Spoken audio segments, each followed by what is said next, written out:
Welcome back to Education Matters. Did you correctly answer false? Per pupil spending declined this year compared to last year. We now rank 43rd nationally, down from 42nd in how much we spend per child in education, which is actually $3,000 per less than the national average. Our next guest is former Senator Howard Lee.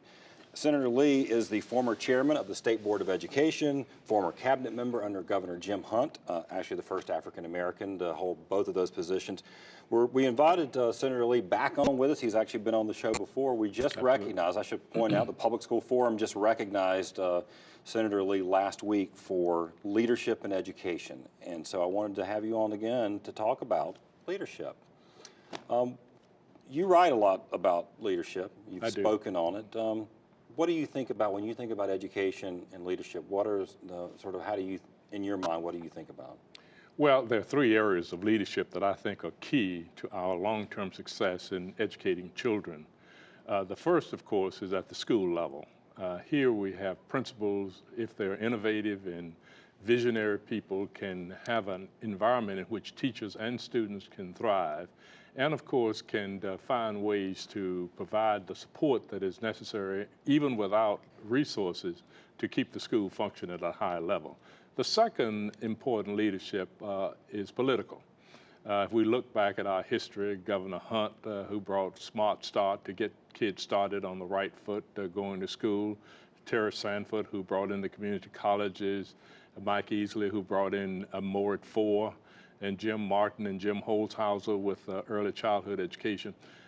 Those were keys, and I think the governor's office is a key to giving us the kind of policies and policy direction that are important. And the third and important is community leadership. Community leadership includes faith-based institutions as well as business and community-based organizations in support of local schools and local school systems. Without that, I think we won't have the kind of success that we all hope we can have, and certainly are working toward that. And that has been the success, that has been the process that has contributed to my success. And that is what I'm engaged in trying to generate as a part of my institute work today. Right, so school leadership, community leadership, and political leadership. And now we'll, on the political side, now I should point out, and I'm not to talk about how old you are, but you were elected mayor of Chapel Hill in 1969. In fact, I was chuckling. I thought, you know, and you were the first African American to be elected to a predominantly white southern town since Reconstruction. Now, if that happened now, I guess you would have blown up on Twitter. You would have been viral, right? Oh, absolutely, yeah. but back then, it made the New York Times. I mean, it was a national news story. Now, that started out a trajectory of you being involved in some of these things you're talking about.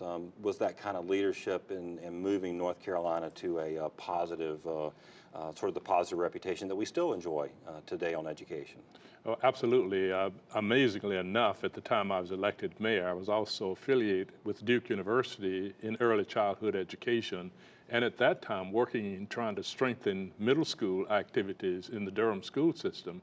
And of course, that was my Chapel Hill school system, which I was engaged with. Right. So no question that being mayor and being in the position at Duke gave me the kind of insight which led to having an impact both in Chapel Hill as well as in Durham, and then led me ultimately as a part of Governor Jim Hunt's organization to impact statewide education. Right. Now, our viewers, now I have the benefit of asking you a question that I already know the answer to.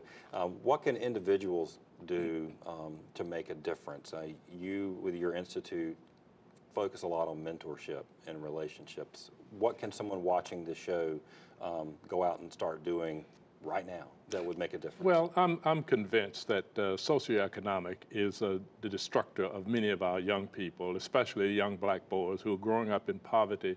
And many of these kids don't have the kind of role models or the self-confidence that will allow them to believe in themselves and believe that they can be successful in the educational arena.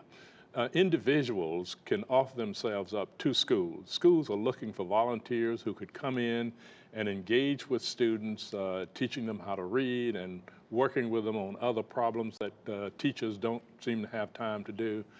Individuals can also offer themselves up to be to help find resources that support the local school system and volunteer. So we all have a role to play. Everybody has a role to play. Thank you for being here today. Congratulations again on the recognition. Well deserved, Senator Lee. Thank you, and it's always my pleasure. Thank you. After the break, this week's Leadership Spotlight.